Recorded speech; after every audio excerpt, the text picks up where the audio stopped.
So thank you for having me here. This is the first time I have come to a conference in India. Um, my bad. I will be coming more often. And I hope to visit with a good number of you today and tomorrow. So looking forward to that. I'm here to talk to you about our journey as a startup. About 3.5 years ago, with a few other folks, also from PayPal and eBay, we decided that we would start a company. We've co-founded a company called Inkiru. Inkiru, let me take you through a very, very short description of what our journey was. So we founded in 2011, based in Palo Alto, lived the startup dream, were on University Avenue. It was great. We had about 20 employees.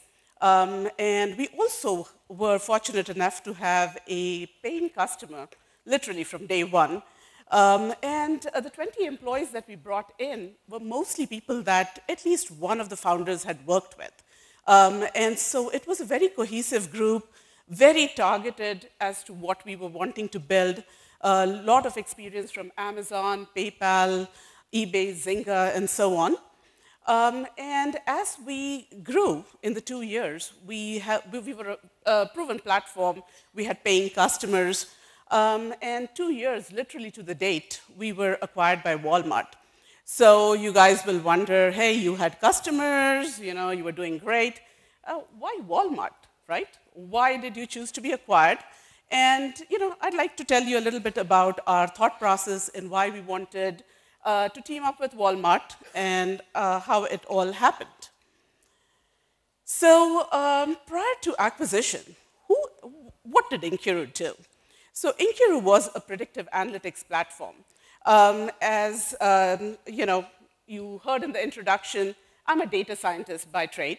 And have done predictive modeling and building platforms at Amazon, at PayPal, eBay, several banks before that. And what was really hard with predictive algorithms is you can build them. They're easy to build, well, not really easy to build, but relatively easy to build. But once you start thinking about putting them in production, that's where it gets hard. You have to understand how you're going to scale it. You have to understand how you can do this in a very fast time frame. And that gets really hard. So a lot of us who had seen the pain of predictive modeling and algorithms decided this was the platform we would build, which would allow companies to build and deploy predictive analytics within a platform that scaled.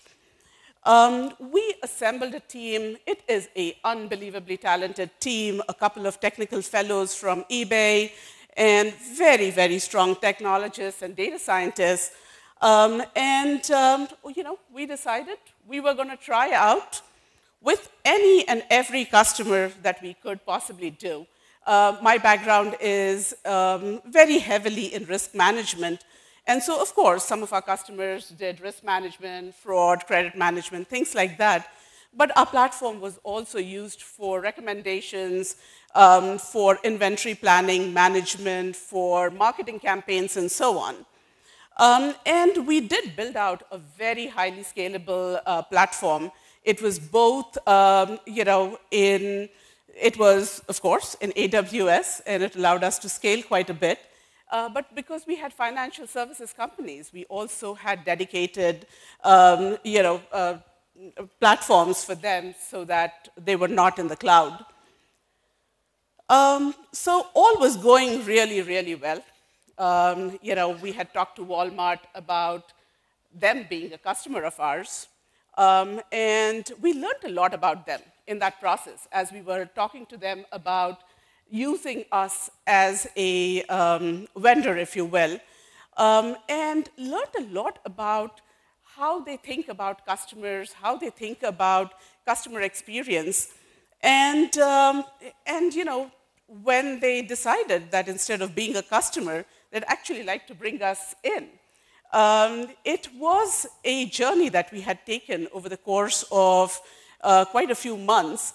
And we were we had built out a platform. We really wanted massive scale, and who better than Walmart for massive scale? And we also had always thought about the impact that we wanted our platform to have. Here are 100 million customers that visit us, in a very short time period. Where better would you have to have this impact on day-to-day life of more than 100 million people? And we decided that was something that we would definitely take a look at. The predictive analytics platform that we had built was also very focused on trying to figure out how to bring digital and physical together. So it's an events-driven system. Someone's buying on their mobile phone or on the web or in the store. Because it's event-driven, the platform allows you to bring all of these things together, connect your customer behavior in one place.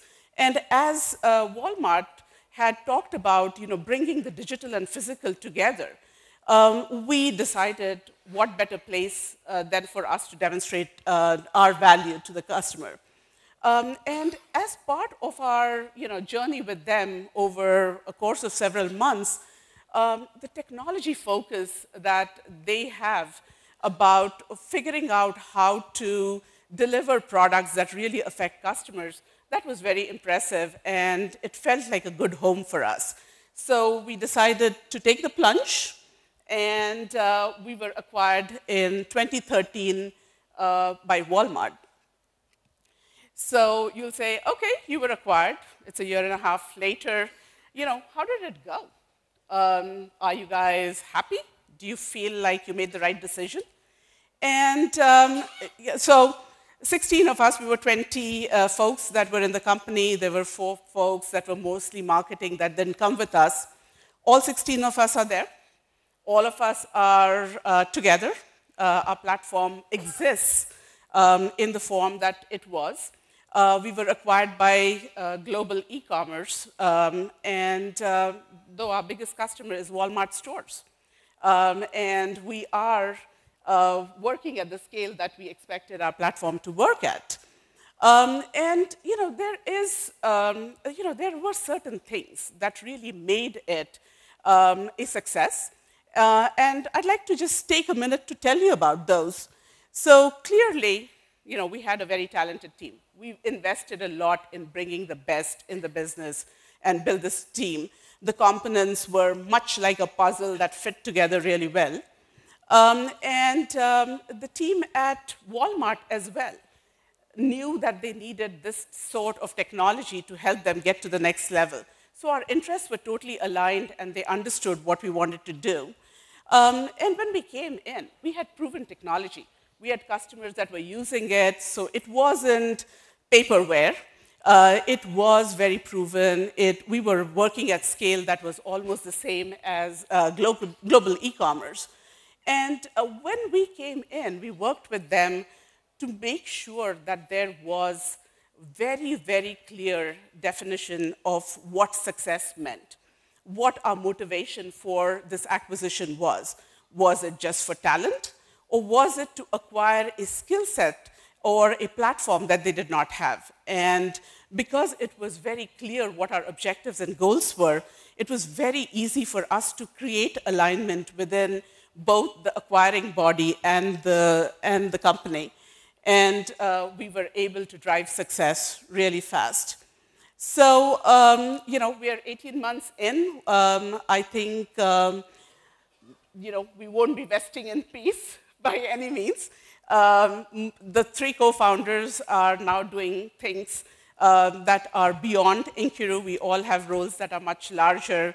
And our expectation is that we will be, with this company, going through this journey of, making sure digital and physical are truly the way that Walmart interacts with their customers. So I'm happy to take any questions.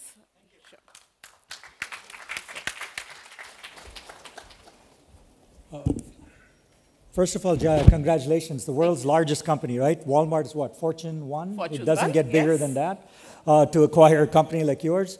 Other than the size and scale of Walmart, how did you as founders really go through the evaluation of, is this the right fit for you? What kind of due diligence did you do on them?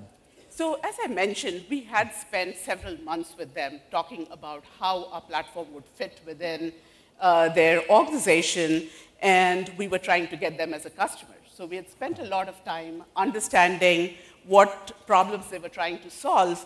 And, and very frankly speaking, Walmart also has a lot of eBay, PayPal alumni there. So, there was a little bit, a more understanding, if you will, of, what they thought about the future, where they wanted to go in the future. Our platform was built for scale. We could have scaled really immensely with hundreds of customers. We went through that. Do we want to? Everyone wants to IPO. Everyone wants to be this big company. But we really wanted to move fast, and we really wanted to showcase our platform sooner rather than later, and decided this was probably the best way for us to get to that destination. One follow-up question on that. You're now Vice President of Engineering. Is this for a certain set of products? Can you just walk us through what you do today? So I think I changed my role very recently. I'm now the Vice President of Data. Okay. Walmart has always been data-driven. And as we now start looking at how do we look at customers that are both on the stores as well as on e-commerce, it becomes even more imperative for us to have all of our data aligned and be able to look at customers in a much broader perspective. So we've created a role that allows us to bring all the data infrastructure, the tools, the analytics together to help us in this journey, and that's what I lead. So I have to do a follow-up question. Again, not meant to ambush you or embarrass you, but the Apple Pay question came up. We've seen in the press that Walmart's not a big fan of Apple Pay. I mean, anything you can comment on that? I know as much as you do. So you've all read in the papers what Walmart's, intent is. So we are, so that's all probably I can say. Great. Any questions from the audience? Yeah, go ahead. Any plans of forming an incubator on the lines of the other player who is here? So yes. With PayPal, you mean? So incubator. Yeah, an incubator. So I'm not, I don't know, and I'm not aware, but we speak with new companies all the time. There is great interest in bringing entrepreneurs into Walmart. You need that spirit if we are to move fast and in areas that we've not really worked in before. So there's tremendous hunger. I think on any given week, we talk to many startups, and that will continue.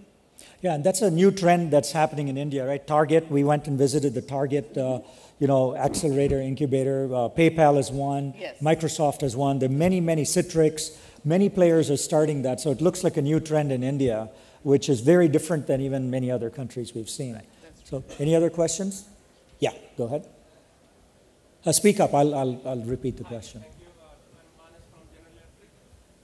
Related to my question is, when you start up a company, right, 20 people, you develop a product. But when you want to roll out a company like Walmart, such a big company, have you faced any problem regarding your product? Because when you develop a product, probably you will not have any customer to test it for that scale. But when you actually I'll repeat the question. Yeah. Done the actual rollout in the Walmart, have you faced any problem? So the question is about scaling, getting a big customer quickly and then being able to scale. What were the challenges? So again, fortunately for us, we did have customers that were pretty large. Okay. And our largest customer was only maybe a quarter the size of what we started in Walmart with. So it wasn't really difficult for us to scale. When we integrated with them, we really thought of them as another customer.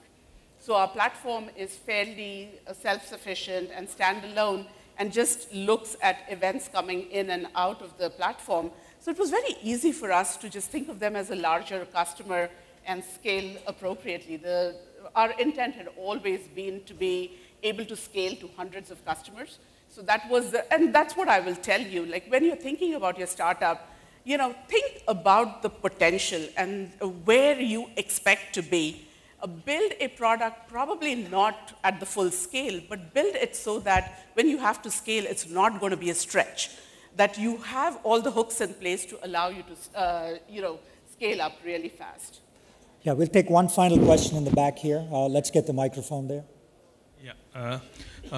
Good morning. I saw that you work with Walmart. Walmart will have many, many people for in-depth analysis. What was that thing which they took, differentiated you and Walmart took you up? Because, there will be so many people who are providing. You are a 20 people company and you shined, right? For me as a company, I would like to know what was that which you concentrated and you were selected. Thank you. So the area that we were in is predictive analytics. And that's something that, is very hard to build in a company from scratch. It takes a lot of investment. It takes a lot of data scientists to help you build that out. And the scaling aspect of it is expensive and, is usually never funded appropriately unless you're a financial services company and then that's your bread and butter and you do that. But in retail world, it's not really your core business. What really drove us to Walmart was that they had understood that for them to win, they needed to have that ability. And they had been, as we started talking to them, they started selling their vision to us, and it really was very connected to what we had thought about for ourselves. So that's kind of, how it came about. Thank you. Jaya, thank you so much for the great presentation. Thank you. Something for you. Oh, thank you.